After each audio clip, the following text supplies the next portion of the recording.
you guys hear me? Now we can. Okay. Yeah, it's live now. I'm sorry. Sorry for the delay. That's okay. Okay, let's call this meeting to order at 6:05. 6:05. Roll call, please.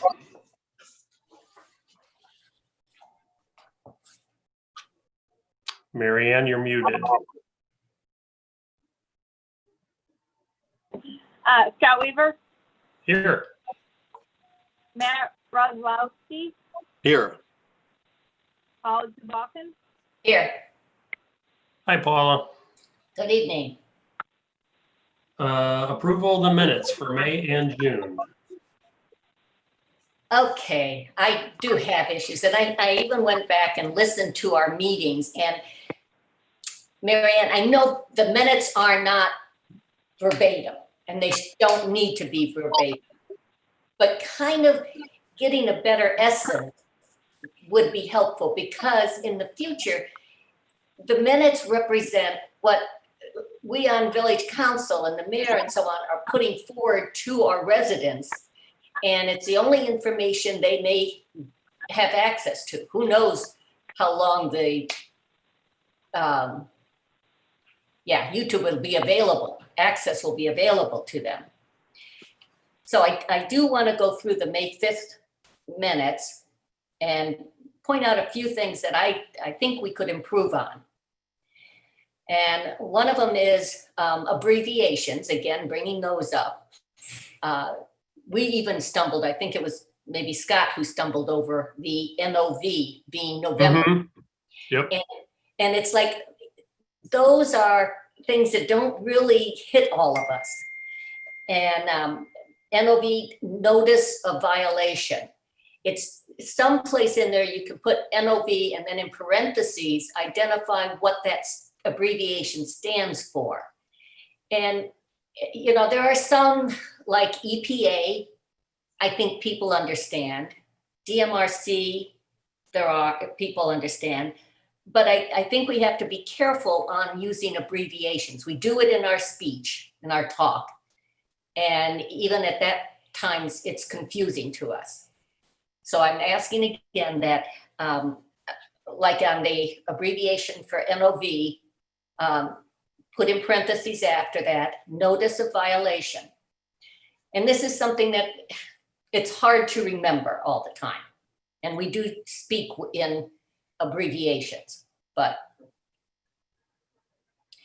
Okay, then in the paragraph below that, I brought up about roads, and John indicated that the budget cannot, due to the budget being tight on the roads, or the roads budget being tight, we cannot look at any other additional roads at this time. So I think it's, the whole overall budget is, but he did specify the road budget is tight. So I think the word road budget would be helpful. And when I brought up about the CT study of 2015, my reference there is that roads, High Street and Canada Road, well, it really went to the fact that High Street was the #1 road in bad repair. And then Canada Road was broken into 2 parts. And both of those parts came in at #2 and #3. And so it's trying to identify that there are some background plans that have been laid and made available, and we are trying to address that. And that's my issue with the CT 2015 road issue, is that you please address that the first road requiring repair was High Street. The second and third roads requiring repair were Canada Road.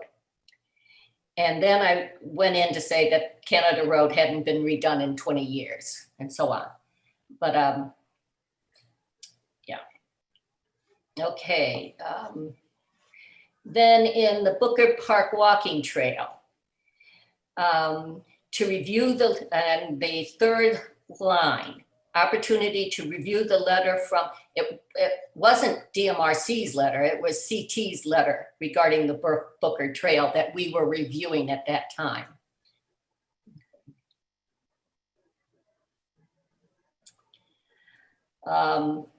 Then on the third to the last line in that same paragraph, it says Paula was hired by DMRC, not CT. And it was actually Jennifer was hired. Okay. And then on the Michelle got an email from Rich, ODNR phase 2, we can reapply for reimbursement for engineering fees as long as they bring the cost in under $41,650. So it's those bills that he kind of put out there that there was so much discussion about for the 4,000, 5,000. At our September meeting, our May meeting to service, he forwarded an email to the mayor and John and Michelle indicating that those costs, that 4,000 is probably coverable within the existing grant information, okay?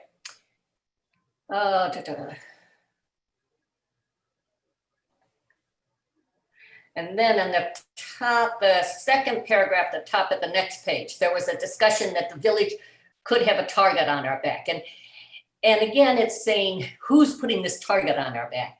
And the mayor actually said, indicated that she felt we had a target on our back with EPA. And I think it's identifying who is putting that target on our back, because we're doing so much with the merger. And then it kind of fell through. It's come to a stall. And so I think we have to identify that the target is there because of EPA. Okay. Discuss powers and duties of the village administrator regarding WA. Again, it's an abbreviation, just putting the quotes beside it and saying work authorizations. Okay. And those are the issues that after listening to it and going through it, and I realized it's difficult to write these, but it's trying to get some of the highlights so people understand in the future, because we do look back at these and make references to them. So I would like to put those changes through, and I can write that information down to Mary Ann and pass it on, since I went through them quickly. But I'd like to make the recommendation that we make changes to the May 5th minutes. So moved. Let's wait and we'll vote on them next month on the Okay. May minutes, okay? All right, so Mary Ann, I'll kind of highlight that and pass that back to you. Okay. On the June 2nd ones. On the flip side, let's see. Can apply towards next year. Okay. Scott agrees that we need to, it's the second paragraph, the third line in the second paragraph. Scott agrees that we need to tell them we have leftover or refund. I think really what needs to be said there is Scott agrees that we need to tell them we have leftover funds and we can apply them towards next year or we can refund them. And I think that goes more to what Scott was actually saying. Okay. Then on the next to the last, okay, here this is where Matt was talking about his discussion with a resident regarding the cemetery and the the third full sentence says, who is responsible for care of the cemetery? And then the village administrator, I think it was John who spoke up and said, well, it's the village administrator and service guys are responsible for maintaining the grounds except for mowing and weed whacking. Family members need to maintain the plantings around the monument head, the head of the monument. So it's there so that if people question it in the future, it's just a little clearer. So again, I would like to see these changes made, and I will forward them to Mary Ann, and I make a motion. Okay, so moved. Then why don't we just bring all this back next month, okay? Okay, thank June you. 2nd? Yeah, that's easy enough. So, Okay. I know little things kind of make a difference on how it's interpreted. okay, So you have a motion on the floor. Actually, you have two motions on the floor. You better vote on both of them. okay. Then I will second Paula's motion. Are Do you we need seconding to, both of them? on both of them, correct? Thank you.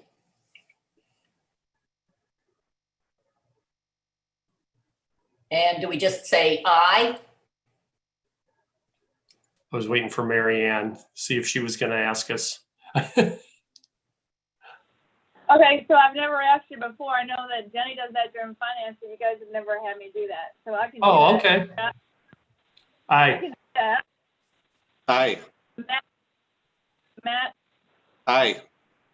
Paula, Aye. all ayes. Okay. Thank you. Michelle, are there any citizens?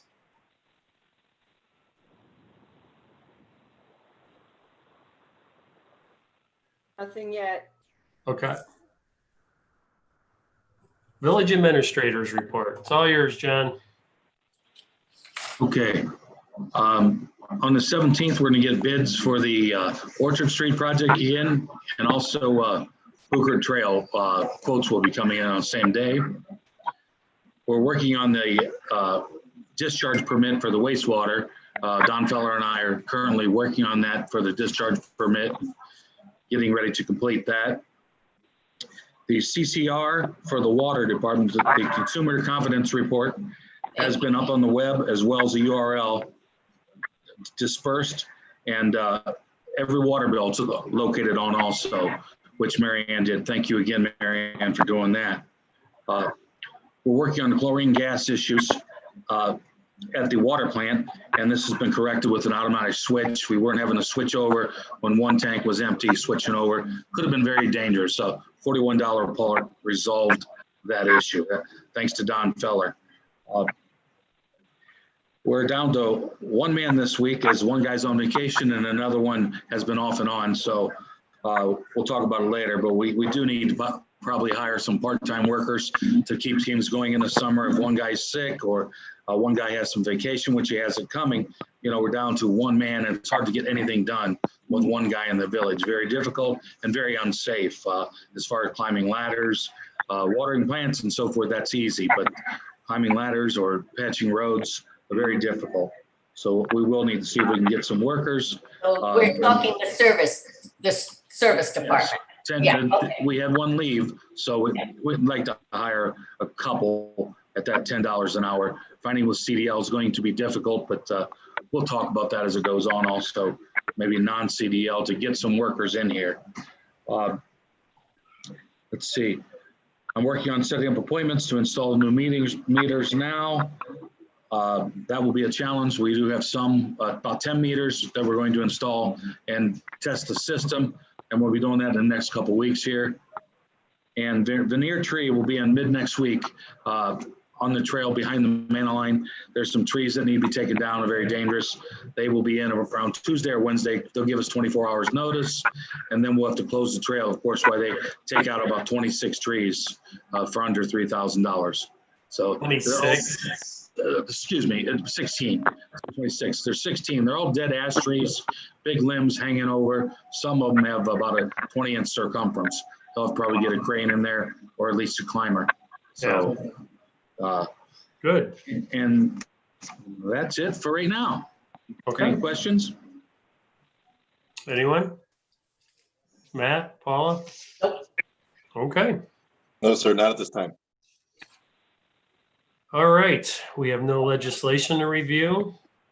New business. Discuss the contingency costs for the oversized meters. Linda, do you want to touch on that? I guess I can. John and I met with Ray Schwartz. When we were setting up the plan, Ray kept asking us for a list of how many 5/8 inch meters we had, 1 inch, 2 inch, and those kind of things.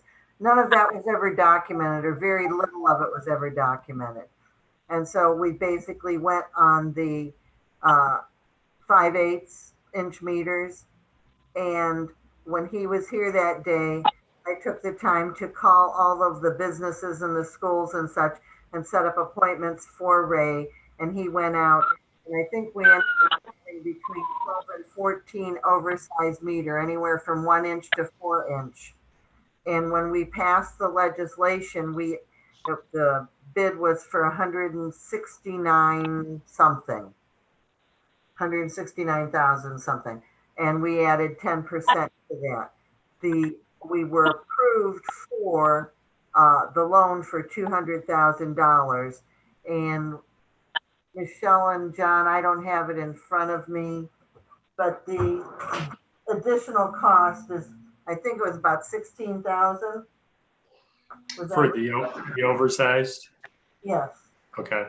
Somewhere in that. Yes. It should still keep us under the 200,000. Okay. And so we're asking that you guys amend the legislation to include the cost that I have here. I thought I had sent it to you guys, but we will send it to you. So it was almost 14,000 for the oversized meters. I have a question. I'm sorry. So the 14,000 for oversized meters is 14,000 above their bid amount of 169. Yes. So why is that? Why would we have to add any more? Because we've already added 10%, which is 17,000. The reason being is if we go into someone's house that doesn't have a shut off before or after their meter, or it's a more complicated install, then someone's going to have to come in, like, let's say Harner Plumbing or whoever else, ABC Plumbing, to do that install. Because what this meter company, what Ray's company does is, like, my house, we have a shut off before and after. They unbolt them both, stick it in, rebolt it. If there's additional plumbing that has to be done. And that was all explained to everybody, that we might have to have somebody come in. John, explain it in more detail so they'll understand. Yes, it was explained, and as far as the meters and everything else, and it could be up to 200,000. I personally don't like the fact that he came in and quoted us, as the mayor did. I both looked at him. He should have those quotes up front. Very worst case scenario, if council decides not to do it, we're going to have to read those 10 or 12 meters and not install the new ones. However, they are our main users and are more of our big users. It would be nice to have meter reads on them, but if they would choose not to do that, we'd have to read 10 or 12 a month for a couple months. And I know I fault that of Don Feller. I don't know why. Not Don Feller, Ray Schwartz. He was not clear or concise on that, and that sales approach I'm not very happy with. However, it is what it is, and we are, up to 200,000, and we think we can get it done.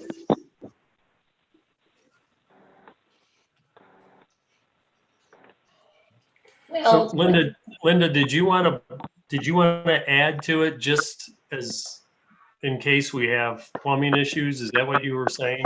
You don't want to just try and fold this 14,000 into the 17,000 was the 10% over? Is that what, right? Yes, So you want to add a little bit just in case we have some plumbing problems. yes. Okay. I think I would tend to agree with that.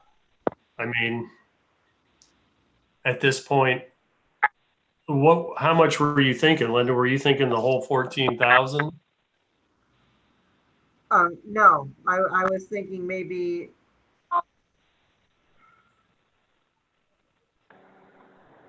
5% more. So I'm not sure. I just hate to, Okay, I'd hate to come back to you again and say, God, right, it's really tight because 95% of the people have meters that don't have shutoffs on them.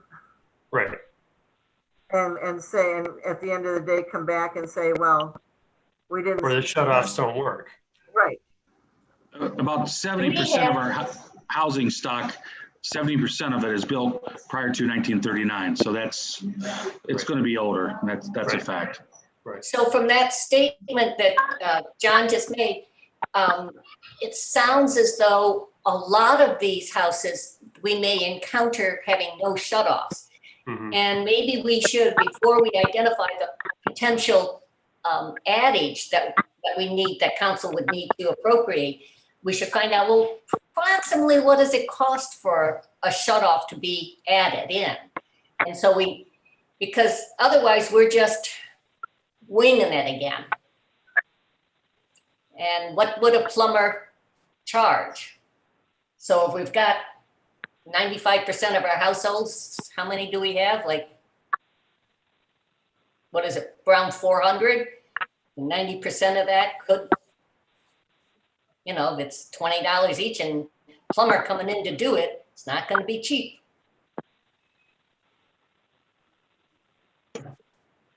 You're correct. And I'm trying to talk to a couple plumbers right now to see if we can get somebody to work with us. But you're absolutely correct. Going into these homes and some of the older ones, it's not going to be cheap. And we don't want to pass it off to the residents because their water bill is going to be high enough. So really quick, just so that I understand everything here, just so we were approved for a $200,000 loan. The cost of the system was $169. We kind of factored in that there'd be like a 10% for contingencies for if we need the plumbing done and stuff like that. And now after the bid's been submitted by the company, they're coming back and saying that they need another 14 grand for these 10 or 12 oversized meters. And the discussion now is consuming that 10% with or to pay for the cost of these meters. Just correct? Yeah. It's Okay. leaving us about $3,000 left Yeah. of that 10%. But from And what actually, we were planning, I think that actually, I mean, John was saying he putting this fault on the bidder, but actually that should have been something, if we went to them and said, all of these hookups are 5/8 to an inch, that's kind of our fault. But when you got Stom Contracting and Compass and Atlas. No, and we never said that to him, Paula. We said there were commercial meters, 12 to 14 the whole time. So he just assumed everything was 5/9. So it wasn't on us. I disagree. That's okay. Yep, and just so that I'm clear, these 10 to 12 larger oversized meters are for large, like Maniline would need one, right? Type thing. The school, School. Stoms, Yep. probably So- Falls, Stebbins, the commercial guys maybe. Yeah, and then you have to run somebody around each one of those places and basically every month. Okay, gotcha. All right. Okay. In the bid packet that he did, it was 500 5/8 inch and 3/4 by 3/4 inch meters and 2 4 inch by 3/4 instead of 10 or 12 possible 4 by. So, and we don't have 500 5/8 inch meters. it's probably gonna be 475 and then because we have Line, we have Compass, Stoms, Etna, Fallen Stebbins, Yeah, the schools. right. Yeah. Well, I tend to agree with Linda that we would need to add some money to that, but do we want to get a feel for how much it would cost per residence before we throw a number at it, like Paula was saying? I mean, do we want to kind of get an estimate or? Now you guys are aware that, like John says, we're scheduling the 10 meters that are 5H meters Okay, to go in and see where they fall. who's going to install Nepco. them? Okay, The people into doing. okay. So is there any way that one can be installed on somebody who doesn't have it shut off? We can see that. I think that the majority, even though some of the older lines, I have faith in a lot of our homeowners. They do maintain their systems. There's no way to guesstimate, but what we'll do is get a cost per household and then Okay. guesstimate, 75% may have issues. At least we'll know a top bottom, it's a top price instead of a bottom price, Okay. which I'd rather have just in case, and I'll get that to you guys. Okay, all So right, just know that's coming. okay. Yeah, cool. Just one more question. Now I know what a shut off is, but in this context, like, what's the shut off? Is it a special shut off or is it just simply a valve? No, Just valves on both sides of the meter.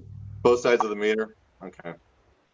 I mean, that's Most of them only have them coming in, like right before the meter, so, they can shut it off. Yeah. But yeah, that would make their life so much easier just to shut off the water coming in and switch out the meter, but Yeah. how many of them will not shut off? That's the other question. Depends on how old they are. So Linda, this isn't something we need before council in 2 weeks? it can wait till next month. Okay, Because now that he has a better idea, the 10 are to get installed so that they can program them to do the adjustments, correct me if I'm wrong, John, to the billing system to make sure all that runs smoothly. okay, Because we've done if I recall, Mary Ann, we've done the updates to the program already, correct? Yep. So, okay. Well, then it sounds like John will have a lot better idea, so. But I agree.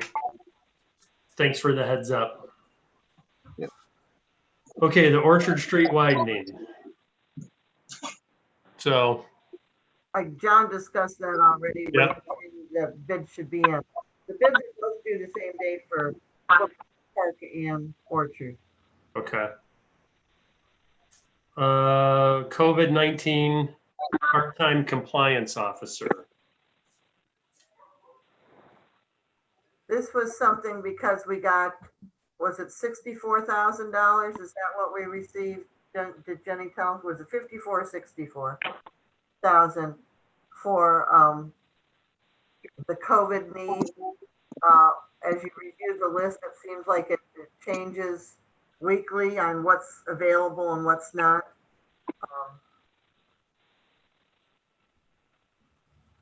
At the service department, the police department, who has the disinfectant machine, whatever you call it, sterilizing machine. We've been renting one that's like $350 a month. Chief talked to service safety about it and is checking on getting pricing to purchase 3 of them. So we have one for the service department, one for the police department, and then one for the admin building. So that we have those. And then Chief is also purchasing, pricing on purchasing the instant sanitary hand sanitizer things. As you come in the door, you stick your hand under and those kind of things. John was checking on Can't remember, John. My mind went blank. Video equipment, so we could, once we get back up and running, we could still Zoom the equipment without having to use Michelle's TV, seeing what type of TV and camera that we can have to continue this, because COVID's not going away. And as we continue that, we should have something, we see the whole dais when we have a meeting there eventually. So not only are we doing it now, but as we get back into that way, everything is live streaming, and see if we can get that into the grant money. That sounds like Yeah, so What? besides the equipment, it was recommended that you guys discuss maybe hiring a part-time compliance officer to make sure that we are compliant with everything we're supposed to be doing. Because I mean, this isn't going to go away anytime soon. now, are you thinking that the village be, I mean, are you looking at the village compliance, or are you looking at the bars and restaurants compliance? I mean, what are you thinking? Michelle, what is allowable on the compliance officer? Hire an employee specifically related to COVID-19 with this money. So I guess my thought would be, if we hired somebody, it would be somebody who could, you know, go around the village and do all the disinfecting and do the ozone machining and keep the hand sanitizer things filled, just all that stuff that only has anything to do with this health emergency. Well, that sort of, would that go in at all with the part-time service department person? Because if you're looking at one person going around doing the disinfecting and so on, I'm just throwing that out as a question. Well, we probably need to check with Dave and Vern to see how long it takes them every morning when they go and sanitize or spray the playground equipment, the picnic tables, the trash cans, come uptown and do the mini park benches and tables and trash cans. You know, I don't know what the length of time is, but you walk around with the sprayer and doing that, but I'm going to say it's got to be at least a good hour. They're doing that every day. They're supposed to be doing it every morning. Yeah. Yeah, I'm sure that takes a little time. Yeah, so putting that as that one of those part-time employees might be helpful. I mean, that's not the full responsibility, but I mean, can we add that in and not go out and get from what John has said, he'd like 2 more part-time and then a third person hire in as a compliance officer.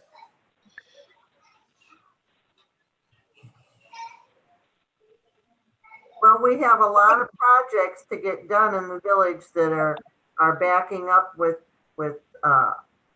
Warren no longer being with us. Dave's on vacation this week. Vern is by himself, and his wife just had knee surgery, so he's had to be off, you know, with her. Not this week he hasn't been, but in the last couple of weeks. So I mean, if you're down to one guy, you don't get a whole lot done. And No, you don't. And maybe we should be looking, instead of a part-time, is another full-time person. And one of the things they do is do the spraying. Do we have to? I don't know. Seems like we run into this issue about, oh, we're always running out of people.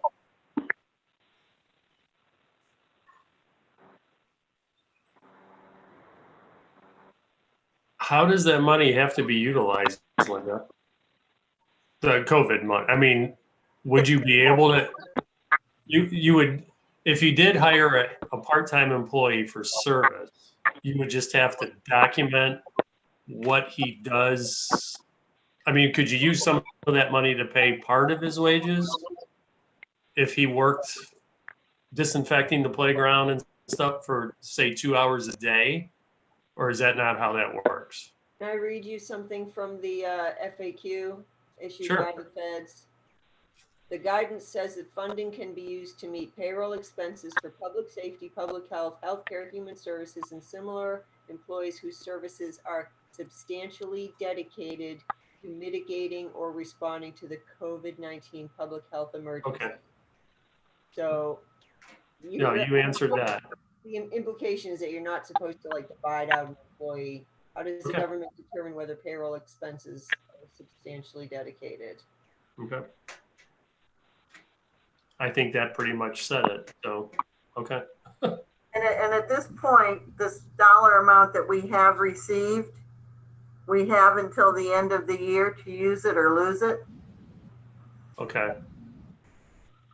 But purchasing the things that you guys want to purchase is going to suck up a lot of it anyway, correct? I'm not. I mean, if Joe gets the sterilizers and right. all that. Until he gets us an estimate on what it is, correct. And Yeah. and I mean, I don't know exactly the guidelines. I think John told me had changed on what is allowable for when they're sanitizing the playground equipment and picnic tables and stuff. We thought that they could use so many tables of bleach and water, and for a while they were saying, no, you can't do that. So like I say, from week to week, it changes on what's allowable. Definitely we need a dedicated sprayer of some sort to spraying everything. Okay.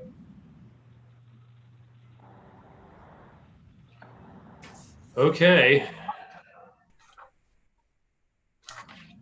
So how do we go about looking into an employee, part-time employee? Or do you want to wait until you figure out how much all this other stuff's going to cost?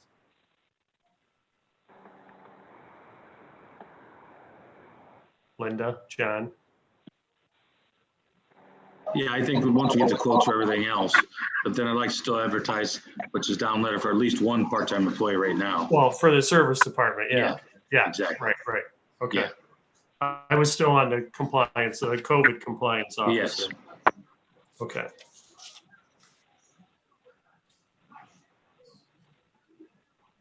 Okay. I can just All have right. advertised for his part-time people, because since we've changed the legislation so that if a position is already created, which we have part-time people and part-time seasonal people, Mhm. do that without council's approval, but letting committee know that we need to do it. Okay. All right, moving on. Prorating the accounts. This was the email from Mary Ann. Yes, Mary Ann, you're the best one to explain this. What basically, I'll say a little bit, then we'll take it over to Mary Ann. But basically, when we're getting prepaid accounts, and with those prepaid accounts, say somebody is prepaid, and believe it, we do have people that have paid $200, $300, $400, sometimes $500 in advance. They pay that standard amount and they let it build up. When that amount is paid, then it goes to the water account, and that's it. And then at the end of the month, instead of doing it totally with the water account, it actually will penalize them towards your sewer account. So there's something we have to do for those prorated, and we'll have to prorate those accounts so that at the end of the month, everything is equalized. It's just transferring balances. It's not adding any more money or any less money. It just transfers those balances to the appropriate account. Mary Ann, am I missing something? Well, that's the transferring of, it's the distribution of cash at the end of the month into the correct account. So they go into your capital improvement for water and your sewer, et cetera. Prorating is a separate topic where you have, when you move into an apartment, your utilities and your rent are usually prorated. You only pay for the portion of the month that you're there. So back in 2014, apparently we did not prorate. So that's why in my email, it states, so if a renter that moves out on the 5th of the month, they would be charged $100 minimum fee. And then if we had, the landlord would have to fill in to somebody else. Well, when we passed that new capital improvement, which was the legislation I was going off of when I was doing the bill, because I didn't look at the 2014, because, you know, that's production on it. So, she said it was ambiguous, we needed to talk about it, but I have been prorating because the rates are, I think it would be a burden if we didn't or I don't know that I don't know if there's other villages that don't so those are topics, prorate, transfer, the transfer of money for people that pay ahead of time is a separate topic, and I've worked out with, she has been doing her, we've been working together on it. You know, Marianne, I missed a lot of your statement. It was just breaking up, and I just caught bits and pieces. Matter, Scott, did you catch everything? Did not. Okay, so it wasn't just me. Okay. No, it wasn't just you. No, there was some interference somewhere. Can you hear me now? Yeah. Yeah, we can Okay, hear you so- really clear. There was just some interference breaking it all up. Okay. So the prorating and the transfers of money at the end of the month are two separate topics. Did you get that? Yes, yeah. Okay. So the prorating is my question, because I have not been prorating since the increase in the capital improvement started on May 1st. I have been prorating. You have been. Yes. Okay.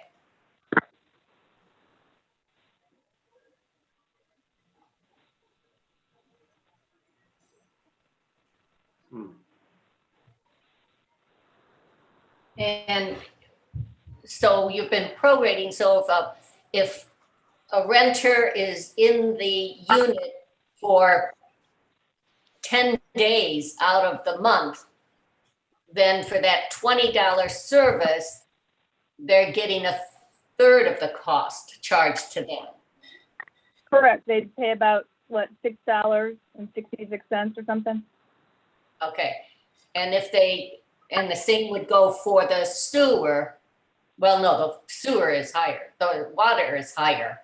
But anyways, it's Right. based on the amount that and so if somebody if the landlord does not get that unit rented again right away, and it may be another month and a half before it's rented, then we're not getting anything moved into the capital fund. That's not correct. Okay. The water bills and the bills can never go into nothing. They Okay. can never go into.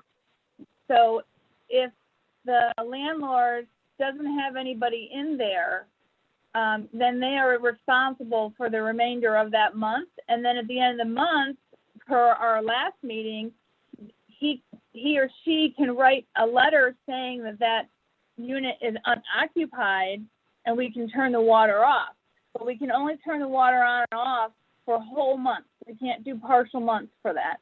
So the landlord will be responsible for, and that's how it's always been. I mean, the landlord's always been responsible for the month, for when somebody leaves. It would go into their name until a new renter is using it.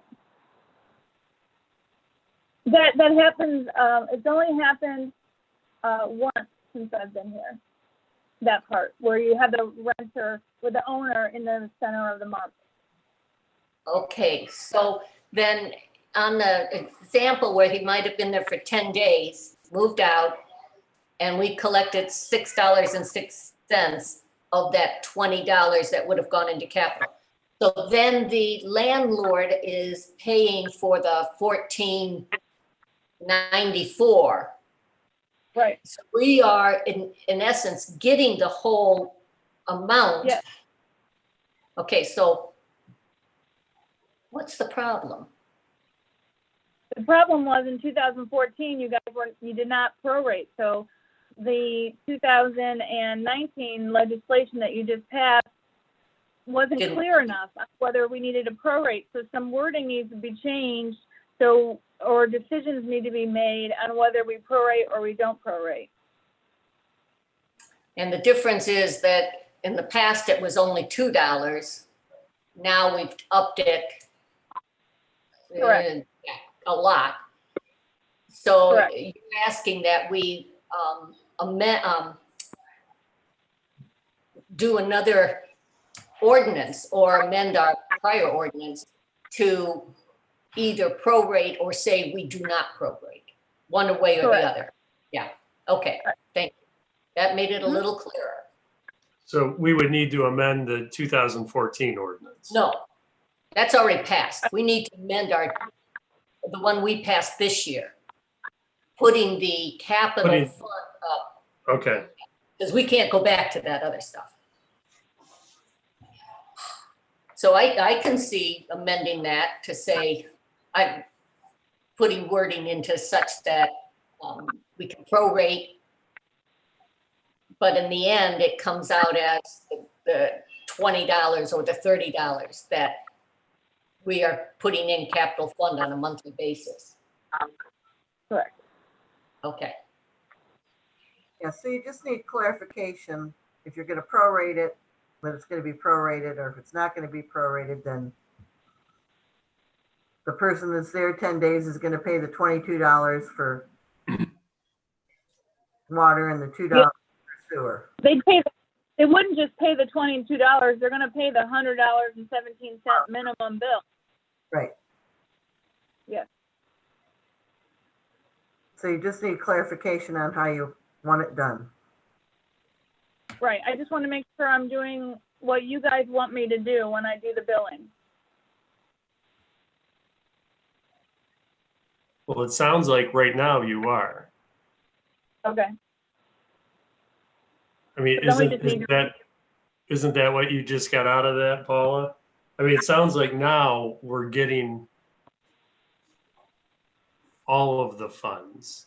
So as long as we aren't ending up with, at the end of the month, with funny change out here that is really supposed to be a whole dollar value, but it's coming out to be a whole dollar value, is where we need to be. Right. It's correct. And they're being billed that. Now, just so you're aware, I mean, because I know Jen mentioned she's not used to whole dollars and cents. When somebody, rounds up, pays on their bill and rounds up, that's when this other thing comes into effect. Let's say somebody wanted to go to the nearest $5, so they paid $4 extra. Well, that extra would go into the water account until the end of the month when all the redistribution of cash happens, and then a portion of the capital improvements for the water and sewer would be paid for in advance. So you're going to always have dollars and cents. Well, why would a portion of the capital be paid in advance when really that month is not occurred yet? And so the usage hasn't occurred, I wouldn't think. And so anything that they paid over, I would think would be applied strictly to their account, not to the capital fund. So it goes into the water, as it goes totally into the water. And then at the end of the month, whatever was used, the usage and the capital improvements at the end of the month that were used for that month go into the correct bins, go into capital improvement for water, capital improvement for sewer, and the water and the sewer. And then anything left over stays in the water until the following month. And then it gets distributed.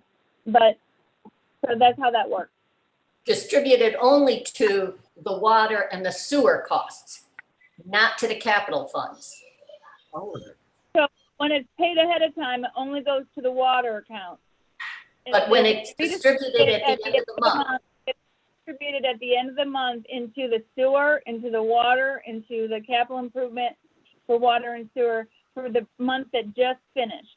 I would think And- it shouldn't go to the capital improvements at all. It's to the usage of the water, not the capital fund. The capital fund is based on a monthly issue.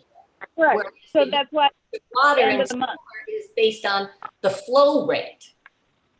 Right, I understand how the billing works, and I understand that usage is happening at the end of the month when the month is over. So the $22 will go on to your capital improvement for water, and your $2 will go on capital improvement for sewer. That is correct. I hope it's $32, not just two. No, it's only, We got two. No, the capital improvement for sewer is $2. The $30 was a usage for your base rate usage, went up $30. Your capital improvement for sewer stayed at $2. I'm gonna have to look at, because that's not exactly the way I remembered it. I thought we had two ordinances in place. Scott, what do you remember? I thought we did too. okay, you did water. You increased water capital improvement from $2 to $22 a month. Right. On sewer, you raised the base sewer fee from $23.34 30. it was by $30 up to $53.34. I'm probably wrong on the cents. And that change, that difference was supposed to go into capital. And the $2 for sewer capital stayed the same because you needed more money in sewer operating to keep us out of the red or the black. Yeah, keep us in the black. Keep us in the black. Right. No, now, yes. Okay, Right. so you're operating. That's the way I remember Yeah, that. Yes. okay, Yes. operating, you're right. Yes. Thank you, Linda. I think what Mary Ann's trying to say, at the end of the month, she has to do a report that shows water sales, capital improvement, who paid penalties, what the credit card fees were for both water and sewer. And then it's to balance with Jenny's program. And the computer will generate this for Mary Ann now that we're learning all the things that this does. It's created a little bit of extra work for Jenny because she had to go back and do the catch up from the first of the year, and Mary Ann supplied her with the daily amounts so that she could get herself in balance. She did check with Gareth to make sure that she understood what Mary Ann was doing, because apparently at one time, say you had 400 people that paid their water bill when it was only $2. So they took 400 times 2. And the ones that had sewer, there were 396 times 2. And that wasn't always completely accurate because of the way that the sales went. So it's been confusing to try and get all this straightened out in the program itself. When adjustments were made manually, the computer should have been made aware of, or the company should have been made aware of that somebody was making manual adjustments. So it's been a work in progress with Tyler Tech to straighten out a few things that have gone a little snafu-y.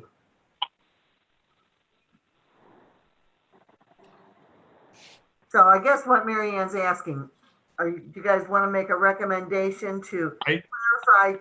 I think it was legislation 2020-16. Is that correct, Mary Ann? That's the latest one, or was it something else? Yeah, I'm not sure of the number. Yeah, it's 2020-16, section 2, section 921.08. Yeah, just make sure that it's clarification that if you want it prorated, that it says prorate, however you want it, so that it's clear, so nobody can dispute it at a later date because it's not quite clear. Well, Linda, do we need to rewrite that? I think you can just amend that section. Wouldn't that, Michelle, for the clarification? It would be amending 921.08B to add a sentence to the effect of, if I get it correctly, when a customer moves,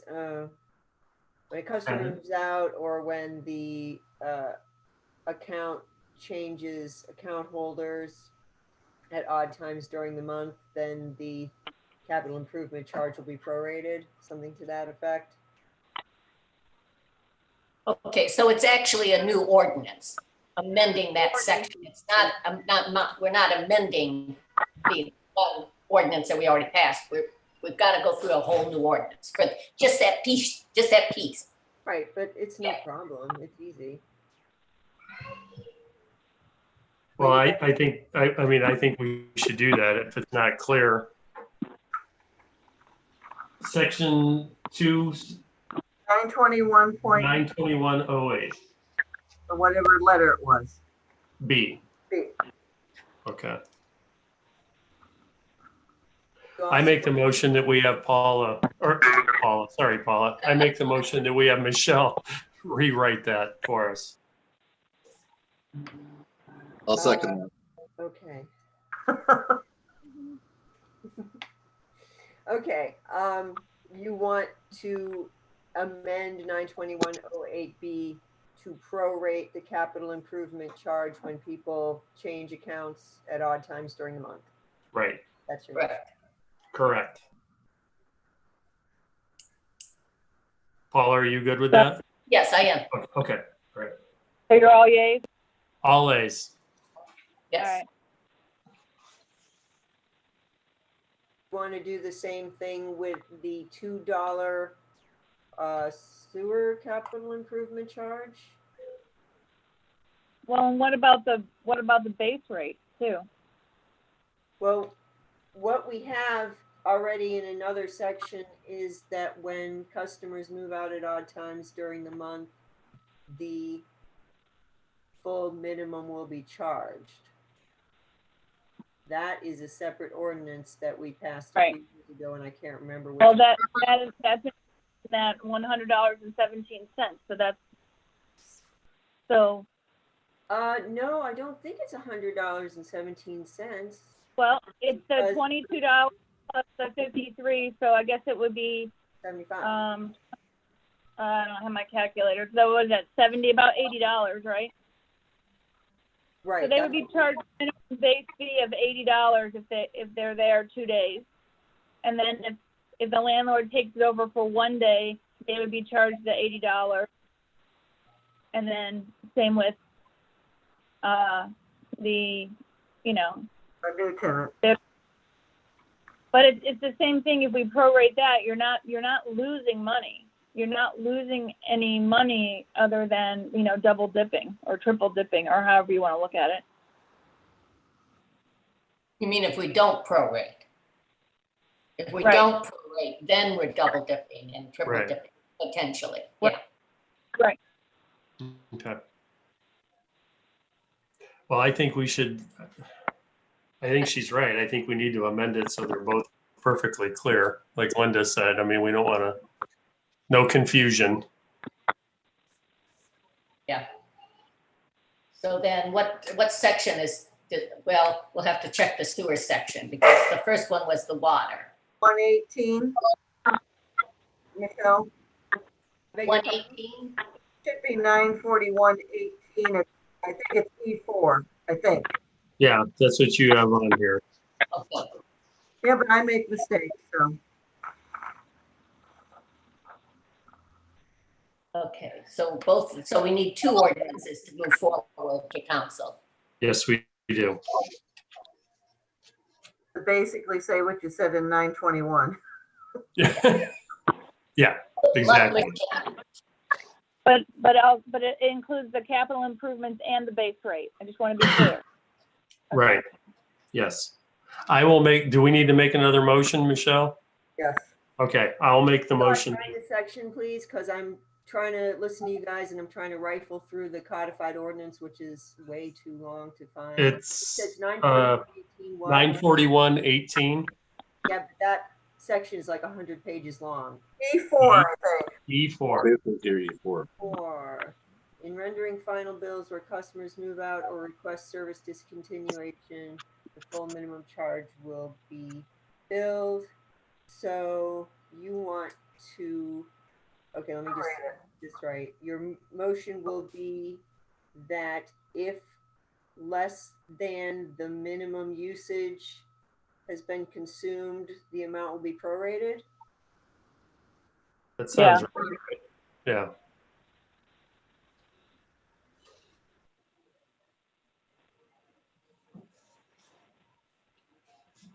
And do we have to also say then, because right now we're talking rental units, what happens if somebody moves out, sells a house and moves out in the middle, it still has to be prorated between the two parties. Correct. Yeah, Okay. correct. Yeah. Well, I would think that when a new person takes over Final the account, somebody that sold a property then. I didn't hear you. I said that is, I don't think the legislation it distinguishes between a renter or a homeowner. I think it just Yeah, the account doesn't matter. Okay. Yep.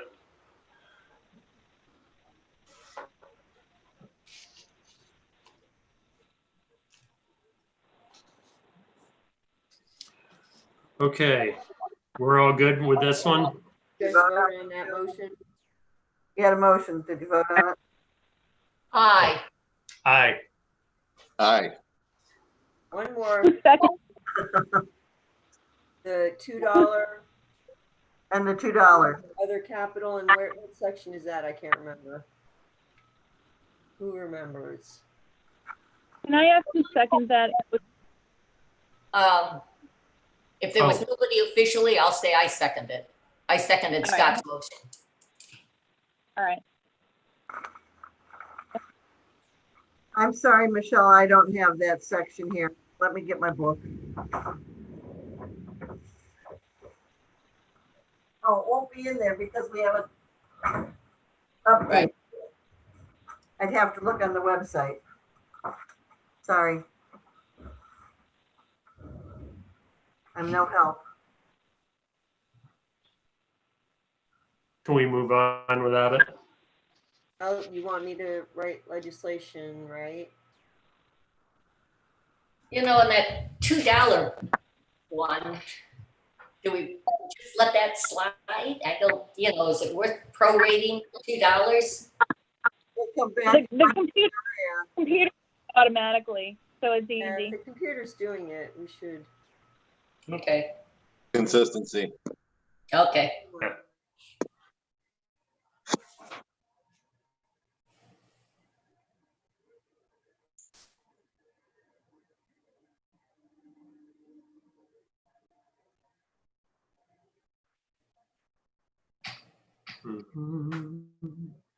Awkward silence. Fixed sewer capital improvement charge 941.14K. 941.14K.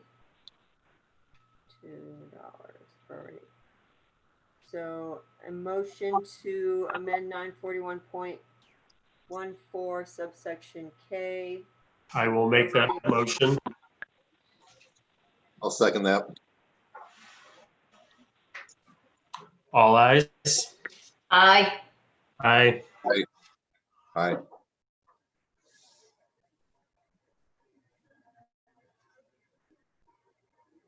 Okay, we good now, Michelle? You are. Thank you very much. Okay. On to John, advertising for a part-time employee. We've already discussed that, so you have our blessing, John, for that. Thank you. Still advertising for an operator of record. You have any bites or no? Nothing, no one. It's Okay. not. No, it's not. They're making too much money being unemployed right now. So, Coming along. old business. So, did everyone read the letter from Mr. Lombardi? Yes. I felt good. I felt good that we did that. Made me feel good reading the letter. Sounds like he'll go to bat for us next time we need something. So, I think that was the right thing to do. Linda, did you talk to him at all, or just email, or just? He called me, and he also called Jenny and spoke with us personally, and just was very praising that we were being so honest and forthwith about this, and he'll go to bat for us anytime we can. So he can. So, and Yep. on another note, I did speak to Lorraine Coit also, just to give her an update that we are researching about her $4,800 and some odd cents, that she does have funds there. Told her that as of next year, we will start purchasing flowers for it. We don't know what they're going to cost every time. We'll have Cookie give us a list of what she wants to plant there separately next year. Okay. And I told her she would begin receiving a letter to us. Her concern on the not being able to open the mausoleum door, I did find out through my conversation with her, she had not been in the mausoleum since she was a teenager. She's not as old as I am, but getting close. So we had changed the locks when somebody had tried to break in. So I let her know that if anytime she wanted in, to let us know, and we, just like we do the lodge, sign out the key to get in and visit the family members. So. Okay. And we did, John, I think you have talked to Dave Ackerley and what Butchie know that we're going to look at a different avenue for replacing the doors. I met with Barkey up there. He measured the doors. He did some adjustment on the door jamb, I guess is what you call it. It is in concrete and such. The wood core of the doors is, if we don't replace them now, they're going to need replaced in a few years. Sure. We are meeting with a company coming out of Akron. I think it's the middle of next week, to measure the doors and give us a price. So. Okay. Hey, John, what kind of hinges are on those doors? Do you know off the top of your head? No, the actual inside of the hinges, they're old and rusted on the inside. That's not as bad as we thought of at all. Okay. I have some brass ball bearing 4.5 or 5 inch hinges. I was going to say I would just donate them if they can use them, but well, I mean, yeah, the one thing that Barkey did say is when we replace them, to make sure that we get the notch out thingies that go on the door and on the door jamb thingy, that they're in the exact same place because of that being steel around the edges. We don't want to have to go to even more expense replacing all that steel and stuff. right. I know I'm not using the correct terminology, but you guys get the gist of it. Yeah, I know exactly what you're talking about. Yeah, we don't want to redo that. So We don't need to reinvent the wheel. nope, not at all. Okay, so I guess that's it. The asset management, CTs, that's in their ballpark. Anything else that can come before this committee? Anyone? I'd like to know that Mary Ann has compiled the list of delinquent accounts. John and I have received a copy of it. She's getting ready to put those in mail to let people know that their taxes will be assessed. Okay. If they don't either pay it or get on a good signed payment plan. Okay. So. Very well. Paula, anything? No. Matt? I just wanted to acknowledge the two messages I saw come across the screen from Harry Booker. Yeah. Yes. The first one was regarding, he wants to know why we are on the hook for the additional money for the meters. And I was kind of thinking that too, just because it's a bid, and I'm not sure exactly how far along the bid is or what was signed or you know, and things like that. But I know like in my industry, if the bid's signed and they come back to try and change some things or change some of the deliverables, they're usually on the hook for it. So that was just, I think that's kind of where Harry's going with it. And that was kind of my thinking with it too. So there's that. John, you want to respond to that? Yeah, the 500, the difference in the prices of the 500 should cover most of it, and that's contingency, and that was a concern, and that's what we thought it would cover it. Some of those 4 inches are a lot more than we thought they would cost. So that's where you are our contingency. Like I said, if it goes too much over, I'll let you know. Then we just won't do it. We'll read those by hand if we have to. But I think we could stay within contingencies because we only have so many 5/8, and therefore we won't spend all that money also in that bid. So we should be okay. All right, cool. Yeah. I'll learn more about that next week when we have a little more. I need to get a little more. Well, like most bids, you are fully aware of everything you're doing, but we have not been in these houses, and due to COVID, we couldn't get into them. So there's no way we can have an accurate depiction of every single water line. We just had not been in there to do that, and we have not kept records or good records over the years of the size of those. We had not one record that tells us whether it's 3/4, 5/8, 1 inch on any of the accounts. Yeah. So should we do that, John, when they're in replacing all this? I mean, should you? Doing that. We are doing that, absolutely. That's part of it. We're doing that as we replace them all.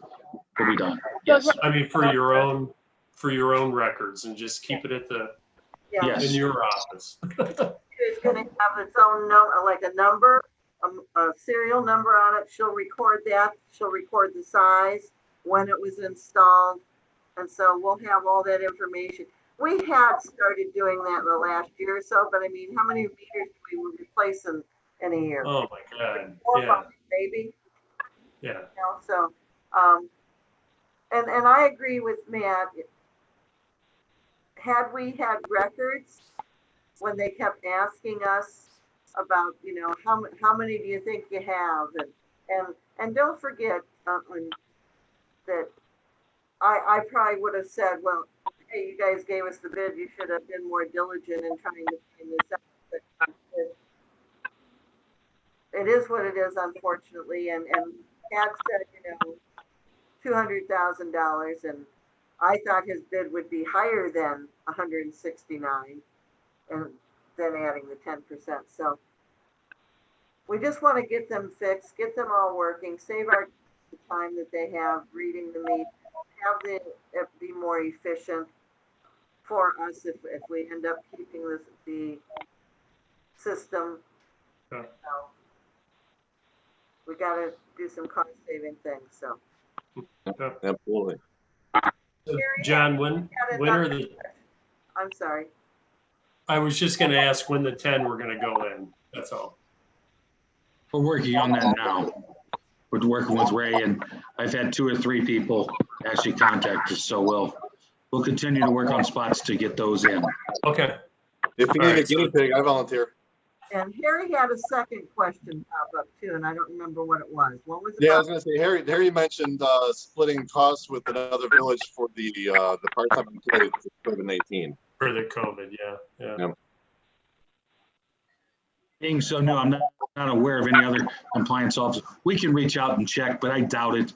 When you start splitting stuff like that, it works really good at first, but unfortunately, whoever has the benefits for that employee or something, they end up staying with that system. You know, you can talk about splitting finance director, splitting that. It's always a great concept of idea, and I agree with that.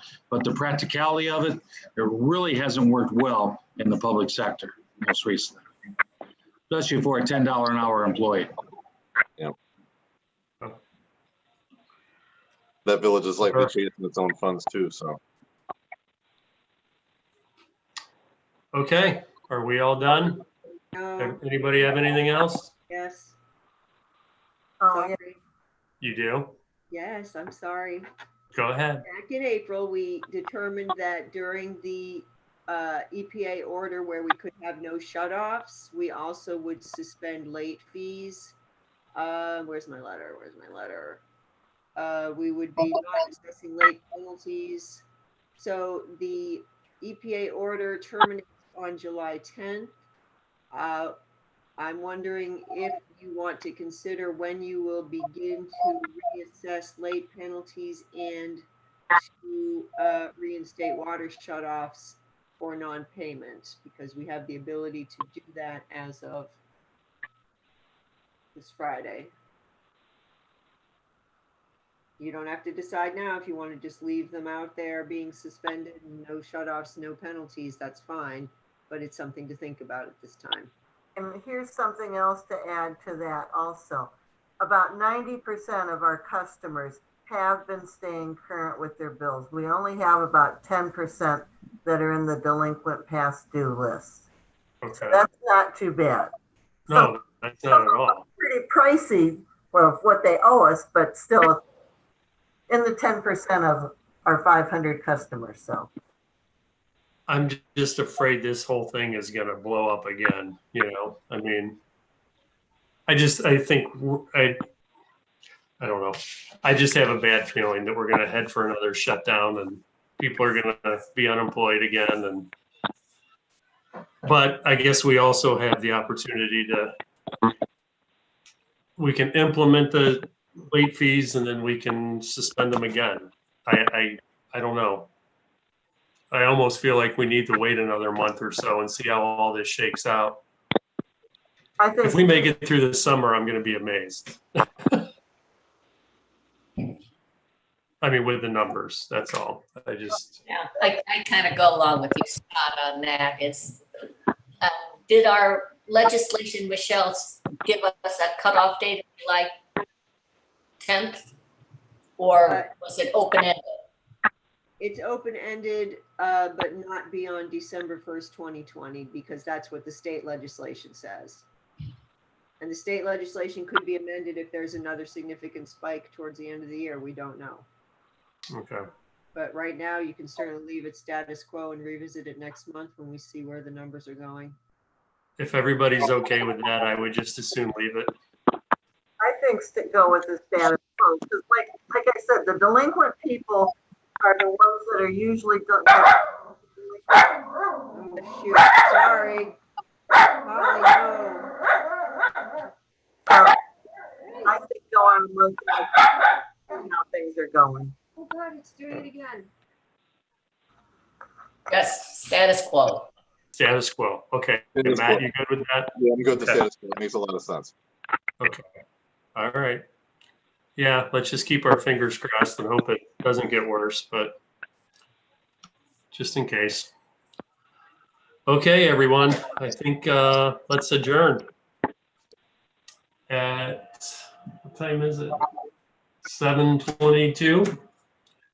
I'll second that motion, Scott. All right. All eyes. Aye. Aye. Everybody stay safe. Okay, take care. Good Thanks, night. everybody. Have a good night.